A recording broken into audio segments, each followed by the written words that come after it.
Hey, je reviens avec une petite vidéo improvisée comme d'habitude. En fait, voilà, je fais en fonction de ce que j'ai, l'inspiration. Donc c'est souvent très décousu et pas dans l'ordre par rapport aux vidéos que j'annonce à chaque fois que je vais faire. Parce qu'en fait, je viens de recevoir... Alors voilà, j'en avais parlé, il me semble. J'ai fait une petite review. Ou est-ce que j'ai fait une review? Je sais pas. Si j'ai fait une review, je les mettrai dans la description des bouquins en bijouterie. J'ai aussi une liste sur le site web des livres que je recommande, que ce soit en gémologie ou justement en livre d'apprentissage. Et j'ai commandé celui-ci parce que c'était quelque chose qui était un des seuls que j'ai pas vu en fait, que j'ai pas eu l'occasion de pouvoir feuilleter. Malheureusement, ce genre d'ouvrage, c'est tellement spécifique qu'on trouve très difficilement en librairie, même si on peut les commander là-bas, hein. Mais en tout cas, ils en ont très peu sur place. Donc moi, j'ai pris un d'occasion que j'ai trouvé sur Amazon.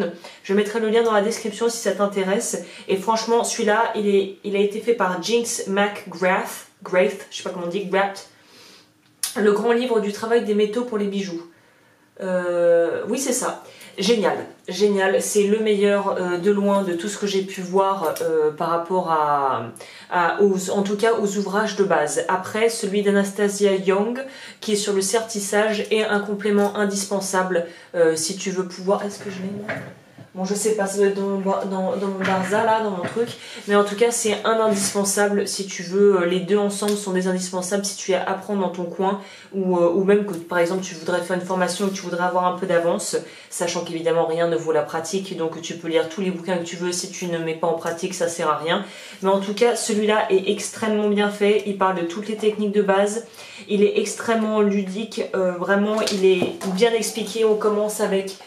tout ce qui est les matériaux en fonction d'abord les outils, les matériaux de base et ensuite ça brasse très très large. Il explique comment se travaillent les différents métaux, le palladium, le cuivre, le laiton, l'aluminium, le potin. Je savais même pas que ça existait, tu vois. J'ai appris des trucs aussi en lisant ce bouquin.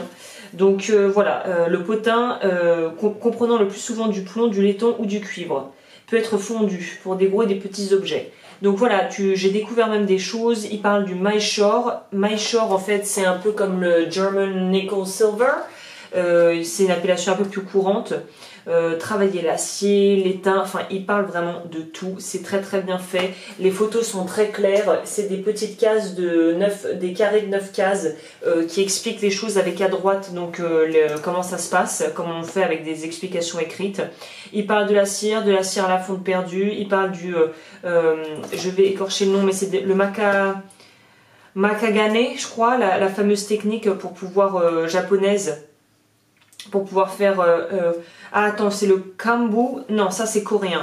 Le kambu c'est autre chose. C'est le makagane je crois. Enfin bon voilà, il y a toutes les techniques là, japonaises, coréennes. Il parle un petit peu du filigrane, je sais pas comment on dit. Voilà, le mokumegane. C'est ça la technique japonaise pour faire des espèces d'aplats de métaux en fait avec différentes colorations. Alors ça je te préviens tout de suite, si tu veux le faire il faut que tu aies un pressoir, là, un truc pour aplatir le métal. Donc si tu n'en as pas, laisse tomber, ça va pas être jouable.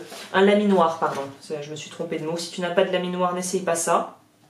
Voilà. Après le seul truc, c'est pour ça que je te conseillerais de prendre aussi le bouquin d'Anastasia Young sur le sertissage que je te mettrai, parce que c'est là ça parle de toutes les bases, mais ça je pense que c'est pour si tu veux sertir bien, il faut avoir un petit peu plus de choses en plus.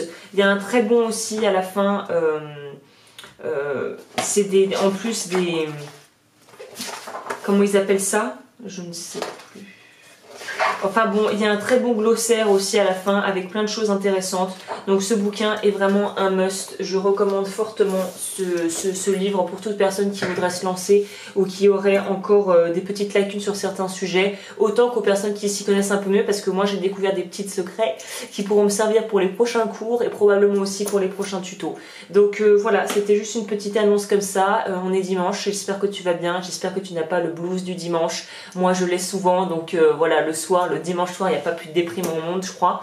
Donc voilà, je te souhaite un bon fin de week-end et je te dis à la prochaine, sachant que le cours pour le bracelet ça y est presque prêt et à mon avis ça sera bon d'ici lundi ou mardi. Voilà, je te dis à la prochaine, ciao.